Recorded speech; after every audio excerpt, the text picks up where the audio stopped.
Hey guys, welcome to the Becket Cook Show. I'm Becket Cook, and today I want to address an article that's been circulating. It actually came out in 2019, but it's been circulating, and a lot of people have sent me this article. It's a blog on a website called Forge, and it talks about the word homosexual not being introduced into the Bible until 1946. So let's look at this article, what it says, and then I want to kind of break down the red flags in it, the errors in it.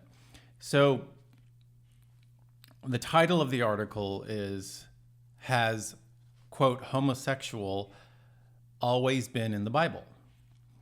And then it says, the word arsenokoitai, which is the Greek word for homosexual practice, the word arsenokoitai shows up in two different verses in the Bible, but it was not translated to mean homosexual until 1946.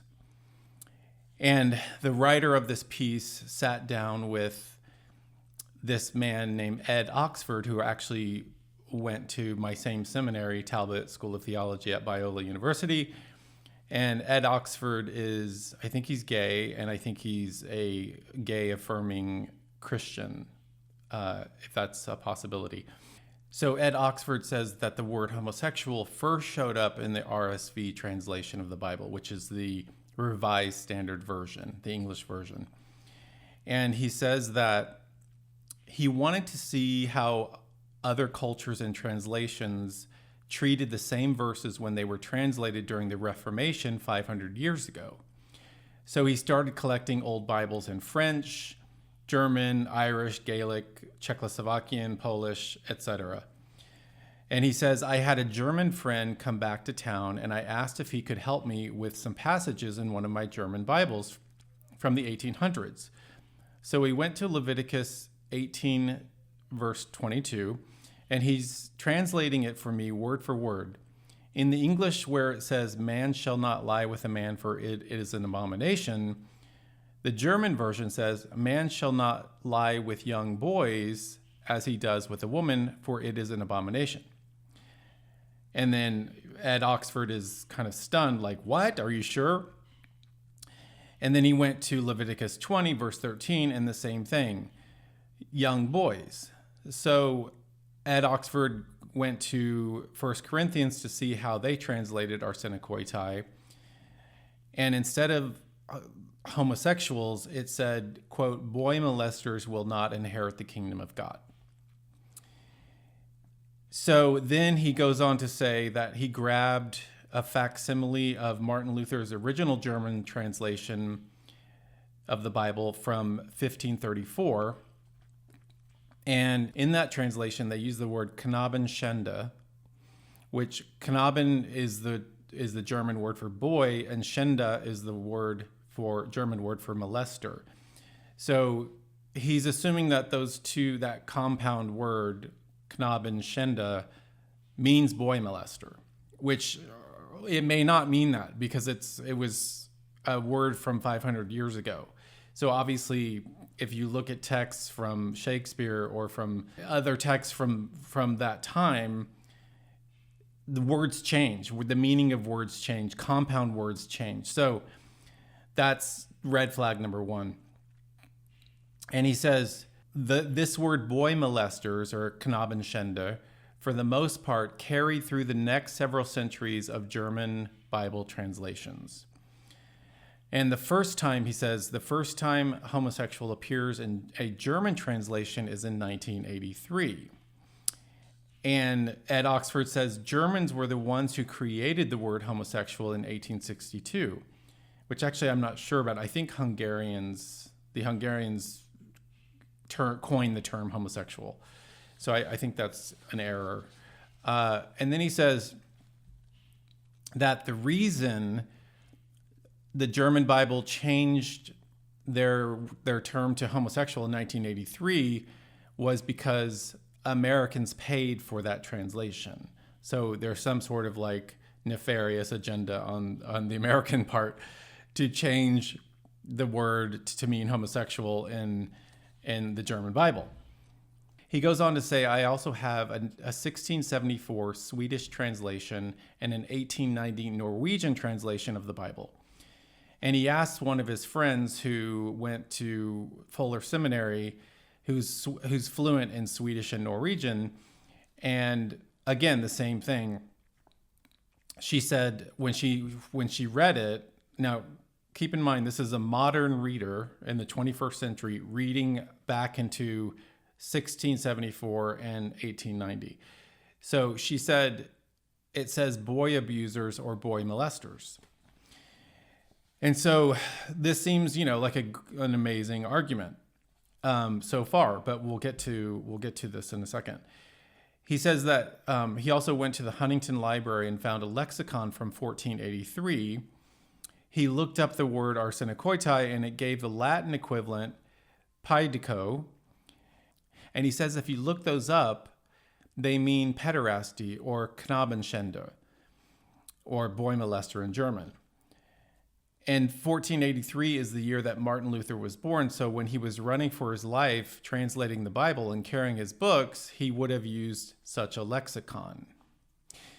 The problem with that argument is Martin Luther was fluent in Latin and he wrote in Latin. So he would not have needed a Latin lexicon to help him translate.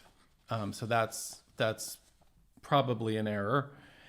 And most likely an error. And so let's break this down, this piece down.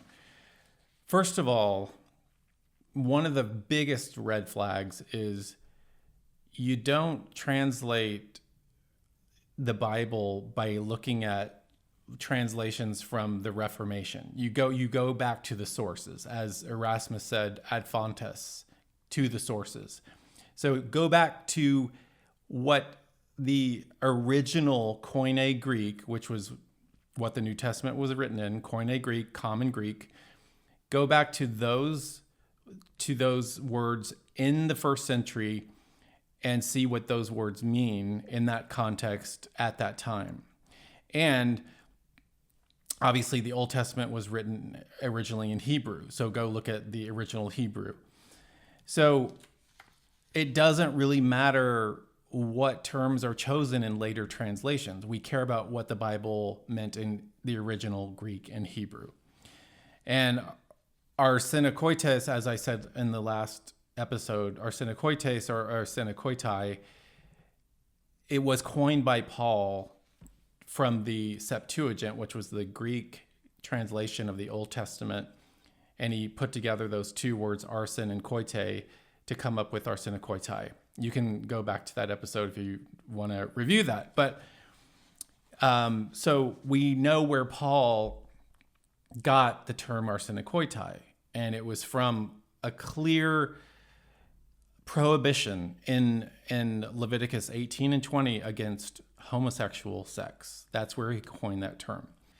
And our sources for Koine Greek now are the best we've ever had. Because of computer science, because of technology, we are able to compare and contrast all different kinds of manuscripts, early church writings from early church fathers.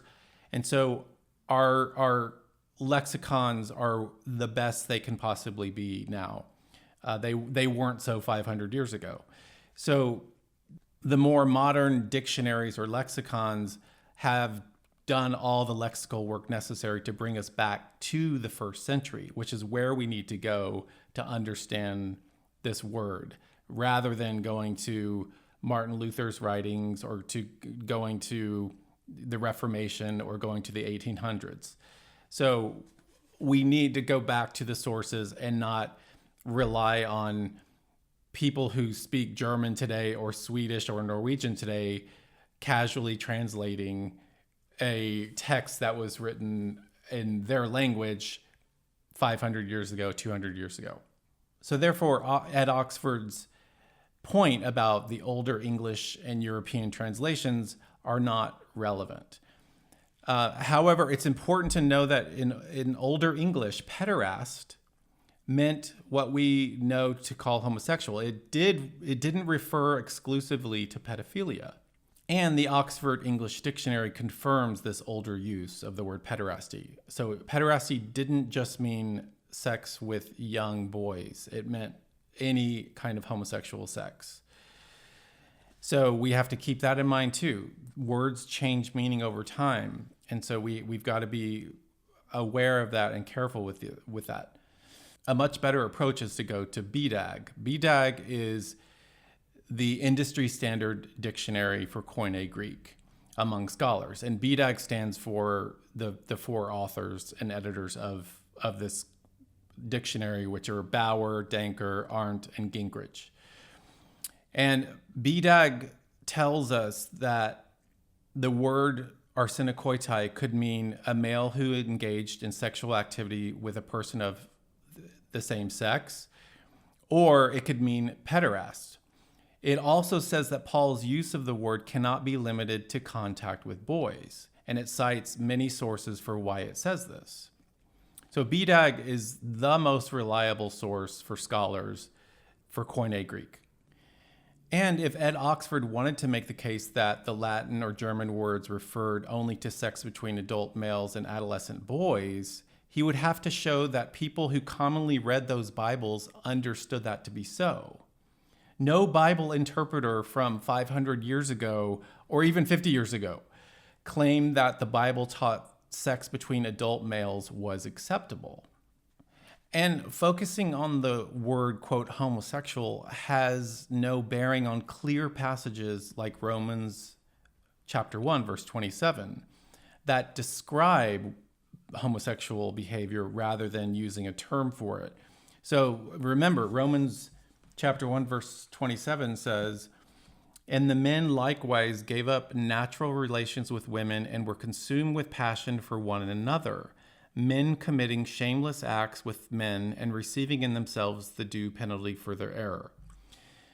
Now, in this verse, the word for men is the same word. It's the same Greek word each time in this passage. So it doesn't go from man to boy or whatever. The word for men in Koine Greek is the same for each time the word man shows up in this passage. And also, if Paul wanted to refer to boys, young boys, he would have used the word paidon, the Greek word paidon. But he doesn't. He uses the word man in Romans chapter 1, verse 27.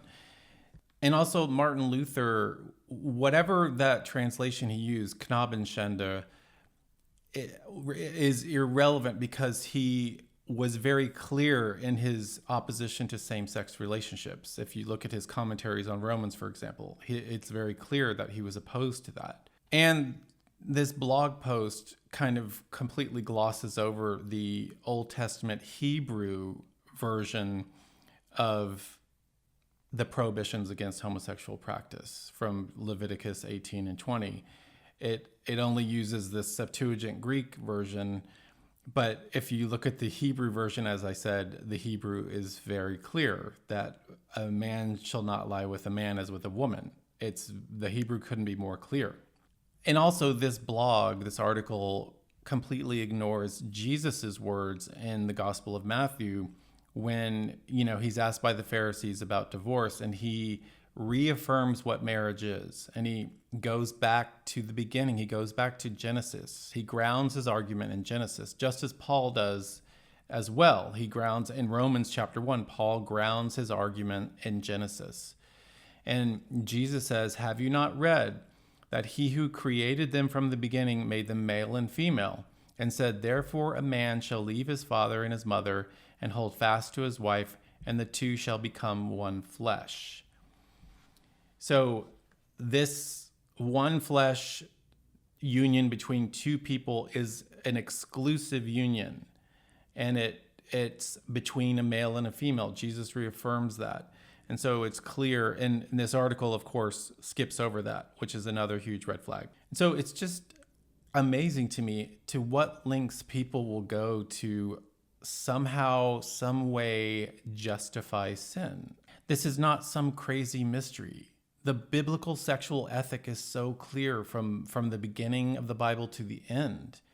And to constantly try to make the Bible say what it doesn't mean is false teaching, and it's very, very dangerous. And I just want to leave you with this. I think I read this verse last week, but I just want to say it again because it's so important. When Paul's writing to Timothy in 2 Timothy chapter 4, he says, "For the time is coming when people will not endure sound teaching." That time is now. "But having itching ears, they will accumulate for themselves teachers to suit their own passions." And that's what many, many people are doing. Many Christians are doing in the church. They're seeking teachers to suit their own passions, just like this guy, Ed Oxford. Ed Oxford is helping to deceive so many people, and it's so, so dangerous. And it's, to me, it is absolutely insane to die on this hill, because you're literally putting your eternity at risk just to prove that the Bible doesn't say what it actually does say.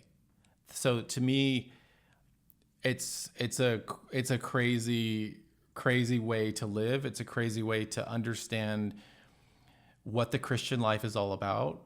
The Christian life is not about kind of satisfying all of our desires and living our best life now. The Christian life is about dying to ourselves, dying to our desires.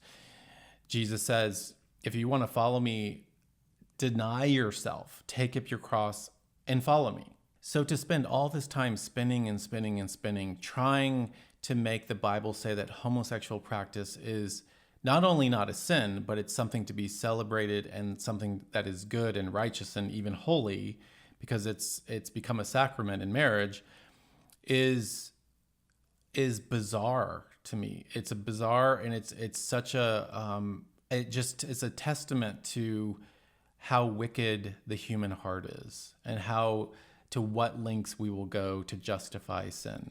So I hope that helped you. I hope that strengthens and edifies you in your convictions about this issue. If you haven't seen last week's episode, I go through the whole exegetical argument of homosexuality in the Bible. So take a look at that. Thank you for watching. I will see you next time on the Becket Cook Show. And don't forget to like, share, and subscribe. Thank you.